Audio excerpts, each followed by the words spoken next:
રૂલી ગામે વેદનાને લીધે ચૌધરી સમાજના યુવાનો મોટી સંખ્યાની અંદર મળેલા છે.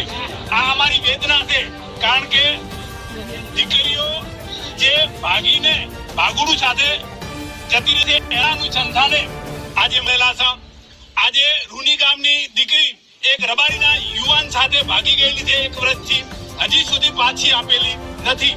આવતા સમયની અંદર રૂની મુકામે મોટી સંખ્યાની અંદર ચૌધરી સમાજના તમામ યુવાનો વડીલો એક મીટિંગનું આયોજન રાખેલું છે.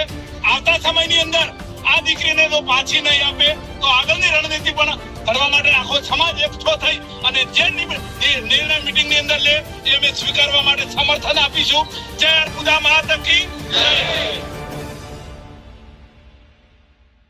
નમસ્કાર દર્શક મિત્રો, આપ જોઈ રહ્યા છો ગુજરાત ન્યૂઝ 18 યુટ્યુબ ચેનલ. આજે ગુજરાતમાં એક એવો મુદ્દો ભારે ચર્ચામાં આવ્યો છે જે માત્ર બે વ્યક્તિ વચ્ચેનો મુદ્દો નથી, પરંતુ હવે તે બે સમાજ વચ્ચે ચર્ચાનો વિષય બની ગયો છે. રબારી સમાજ અને ચૌધરી સમાજ વચ્ચે હાલ એક મામલો ખૂબ જ ગરમાયો છે. સમાચાર મુજબ રબારી સમાજની એક દીકરી ચૌધરી સમાજના યુવક સાથે પ્રેમ લગ્ન કર્યા છે. આ લગ્ન પછી બંને સમાજમાં અલગ અલગ પ્રકારની પ્રતિક્રિયાઓ જોવા મળી રહી છે અને હવે ચર્ચા ચાલી રહી છે ચૌધરી સમાજના આ મામલે મોટી નવાજનું કરી શકે છે. તો આખરે આમાં આખો મામલો શું છે, કેમ આ મુદ્દો એટલો ચર્ચામાં આવ્યો છે, આજના વિડીયોમાં આપણે સમગ્ર ઘટના પર ચર્ચા કરીશું.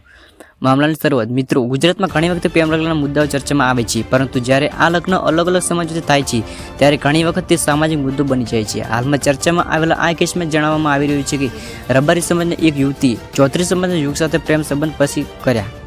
આ ઘટના બહાર આવતા જ બંને સમાજમાં ચર્ચા શરૂ થઈ ગઈ. સોશિયલ મીડિયા પર પણ મુદ્દો ઝડપથી વાયરલ થઈ રહ્યો છે. ઘણા લોકો આ મામલે અલગ અલગ અભિપ્રાય આપી રહ્યા છે. સોશિયલ મીડિયા પર ચર્ચા મિત્રો, આ ઘટના બહાર આવ્યા પછી સોશિયલ મીડિયા પર ભારે ચર્ચા શરૂ થઈ ગઈ છે. ફેસબુક, ઇન્સ્ટાગ્રામ અને યુટ્યુબ પર આ મુદ્દા વિશે ઘણા વિડીયો અને પોસ્ટ વાયરલ થઈ રહ્યા છે. કેટલાક લોકો કહે છે પ્રેમ લગ્ન વ્યક્તિગત નિર્ણય છે, તો બીજી તરફ કેટલાક લોકો માને છે આ પ્રકારના મામલામાં સમાજની પરંપરા અને સંસ્કૃતિનું પણ મહત્વ છે. આ કારણે આ મુદ્દો વધુ ચર્ચામાં આવ્યો છે. સમાજના આગેવાનોની પ્રતિક્રિયા મિત્રો, આ મુદ્દે સમાજના કેટલાક આગેવાનો પણ પોતાની પ્રતિક્રિયા આપી રહ્યા છે. કેટલાક લોકો શાંતિ અને સમજદારી રાખવાની સલાહ આપી રહ્યા છે. તેઓનું કહેવું છે કે આ પ્રકારના મામલામાં કોઈ પણ પ્રકારનો તણાવ વધવો જોઈએ નહીં, જ્યારે કેટલાક લોકો આ મુદ્દે સમાજની પરંપરા વિશે પણ ચર્ચા કરી રહ્યા છે. આ કારણે આ મુદ્દો વધુ ગંભીર બનતો જોવા મળી રહ્યો છે. આગળ શું થઈ શકે છે? હાલમાં ચર્ચા ચાલી રહી છે ચૌધરી સમાજ આ મુદ્દે મોટી બેઠક કરી શકે છે. આ બેઠકમાં આ સમગ્ર મામલે ચર્ચા થઈ શકે છે. સમાજના આગેવાનો શું નિર્ણય લેશે તે હવે જોવા જે બાબત રહેશે, પરંતુ ઘણા લોકોનું માનવું છે કે આ પ્રકારના મુદ્દામાં શાંતિ અને સમજદારીથી નિર્ણય લેવો જરૂરી છે.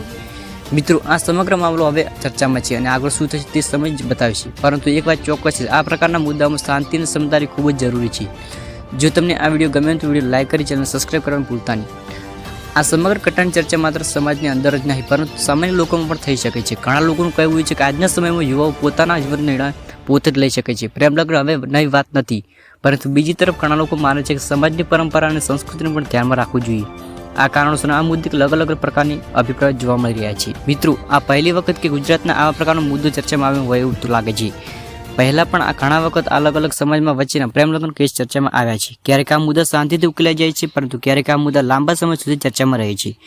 આ કારણસર ઘણા લોકોનું કહેવું છે કે આવા મામલાઓમાં શાંતિ અને સમજદારી સૌથી મહત્વપૂર્ણ છે. સોશિયલ મીડિયાનો મોટો રોલ મિત્રો, આજના સમયમાં સોશિયલ મીડિયા કોઈ પણ ઘટનાને ઝડપથી વાયરલ બનાવી શકે છે. આ ઘટનામાં પણ એવું જ થયું છે. ઘટના સામે આવ્યા પછી થોડા જ સમયમાં વિડીયો, પોસ્ટ અને સમાચાર સોશિયલ મીડિયા પર વાયરલ થઈ ગયા છે અને ત્યારથી આ મુદ્દો વધુ ચર્ચામાં આવી ગયો છે. ઘણા લોકો પોતપોતાના અભિપ્રાય આપી રહ્યા છે. યુવાનો શું કહે છે? મિત્રો, જો આપણે યુવાનોની વાત કરીએ તો ઘણા યુવાનો કહેવું છે કે દરેક વ્યક્તિ પોતાના જીવનના નિર્ણય લેવાનો અધિકાર હોવો જોઈએ. તેઓ માને છે કે પ્રેમ અને લગ્ન વ્યક્તિગત નિર્ણય છે, પરંતુ સાથે કેટલાક યુવાનો એવું કહ્યું છે કે સમાજની લાગણી અને પરિવારની ઇજ્જત પણ મહત્વની છે. અંતિમ વાત મિત્રો, આ સમગ્ર મામલો હાલ ચર્ચામાં છે અને આગળ શું થશે તે સમય સાથે ખબર પડશે, પરંતુ દરેક સમાજ માટે શાંતિ અને એકતા ખૂબ જ મહત્વપૂર્ણ છે. આવા મુદ્દાઓ સમજદારીથી નિર્ણય લેવો જરૂરી છે. મિત્રો, આ સમગ્ર ઘટના વિશે તમારું શું મત છે? તમે કોમેન્ટમાં જરૂર લખજો. જો તમને આ વિડીયો પસંદ આવે તો વિડીયોને લાઇક કરી ચેનલને સબસ્ક્રાઈબ કરવાનું ભૂલતા નહીં. જય હિન્દ, જય ગુજરાત.